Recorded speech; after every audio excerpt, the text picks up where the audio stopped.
Hi guys, तो अब किसी भी समय तुम्हारी सीयूईटी की आंसर की आ सकती है। एनटीए के ऑफिशियल्स ने तो ये तक बोला है कि 26 जून को आ जाएगी, यानी कि आज हो सकता है, आज ही आ जाए, हो सकता है कल आए, परसों आए, एक दो दिन में तो आनी ही चाहिए। ठीक है। दूसरा, तुम लोगों की इतनी क्वेरी थी कि मैंने लिटरली एनटीए को मेल लिखा है, तुम्हारी क्वेरी रेस करी है। तुम्हारा ये सवाल था, तुम बच्चे बड़े परेशान हो रहे थे कि दीदी हमने तो जब हमने सीयूईटी का एग्जाम दिया था हमने तो कोई और ऑप्शन मार्क किया था, यहाँ तो आंसर की में कोई और ही ऑप्शन दिखा रहा है। हमने ए मार्क किया था, यहाँ बोल रहा है डी, और उसकी वजह से हमारा आंसर गलत बता रहा है। हमने तो सही मार्क किया हुआ था।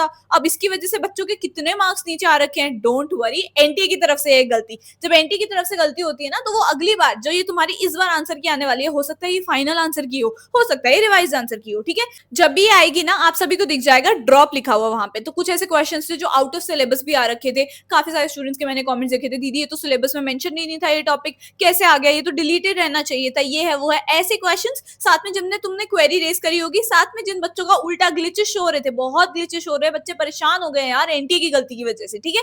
इन सभी में तुम्हें इस बार अपनी आंसर की में मार्क्स बढ़े हुए दिखेंगे। तो जो लोग परेशान हो रहे थे ना, हमारे तो इतने कम मार्क्स हैं, मम्मी पापा को भी क्या बोल रहे हैं, ड्यू तो अब मिलने नहीं वाला, इस वजह से आधे बच्चे ये सोच रहे हैं हम तो ड्यू का भैया फेज 1 ही नहीं भरना चाहते, हमारे इतने कम मार्क्स आए हुए हैं, हम क्या करें, हमारा तो पूरा साल बर्बाद हो गया। डोंट वरी, अभी वेट करो। हो सकता है इस ग्लिच की वजह से जो तुम्हें ना काफी सारे बच्चों को हो रहा था यार, ये कि हमने तो कुछ और मार्क किया हुआ है, वहां कुछ और ही दिख रहा है, हम तो चैलेंज भी नहीं करना चाहते ऐसे पॉइंट ऑफ टाइम में। हो सकता है ये रिजॉल्व हो जाए। ड्रॉप की वजह से तुमने चाहे कोई सा भी ऑप्शन चूज करा हो, तुम्हें वहां पे मार्क्स मिल जाते हैं। ठीक है। अगर ड्रॉप होता है कोई भी क्वेश्चन। ठीक है।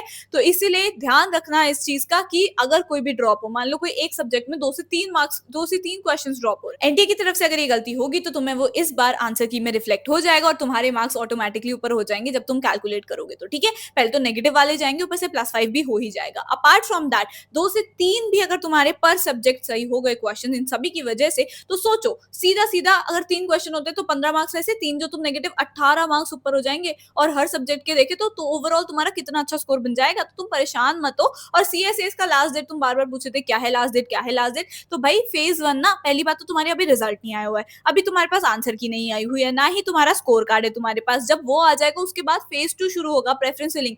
तब भी फेज 1 पैरेलली चलता है कितने दिनों तक। ठीक है। और एकदम से बंद नहीं कर देंगे कि भाई एकदम आज कल ही बंद कर दिया बिना बताए। भाई प्रॉपर नोटिस निकलता है, प्रॉपर वो बताते हैं कि इस डेट पे हम बंद करने वाले हैं। तीसरा, तुम लोग बड़े परेशान हो रहे हो कि दीदी हमारे तो आंसर की हमें नहीं दिख रही है। तो भाई वेट कर लो, आज या कल में जब भी भाई तुम्हारी रिवाइज या फाइनल आंसर की आती है, तुम्हें दिखती है तुम्हारी आंसर की दोबारा। ठीक है। तो टेंशन मतलब हमारी गायब कर दी, हो गया हो गया। भाई एक टाइम फ्रेम होता है ना, उन्होंने टाइम दिया था ना 28 जून के रात 11 बजे तक तुम लोग चैलेंज कर सकते हो, तो उस टाइम तक था तुम्हारे पास। भाई एनटीए के पास और भी चीजें करने के लिए वेबसाइट पे। ठीक है। और भी वो चीजें निकालेंगे, ऐसी थोड़ी कि वो लेके बैठे रहेंगे कि आंसर की दिखाते रहे हर टाइम। वो और भी चीजें करेंगे, उनको भी रिवाइज आंसर की भी वही रिफ्लेक्ट करनी है। तो बैकएंड में चलता है ये सभी। ठीक है। अभी टेंशन मतलब कहीं गायब नहीं हुई है, दोबारा जब आएगी वो तुम्हें पूरा ही दिख जाएगा। तो बिल्कुल टेंशन लेने की जरूरत नहीं है। चैलेंज के बाद काफी सारे स्टूडेंट्स को मार्क्स मिलने वाले हैं। अपार्ट फ्रॉम दैट यार, ये भी देखा गया था जो ग्लिचेस हुए थे वो भी रिजॉल्व होंगे। और तीसरा, जो आउट ऑफ सिलेबस बच्चों का था डाउट की आउट ऑफ सिलेबस है, क्वेरी हमने भी रेज करी थी, सारी चीजें मिला के, तो आपके चांसेस बहुत अच्छे हैं। गुड न्यूज थी ये सारी। I wanted to share it with you guys. Subscribe कर लो, जैसे ही आता है मैं बता दूंगी। इंस्टाग्राम पे भी फॉलो कर लेना। Comment down below something cute cute and I will see you in the next video. Bye.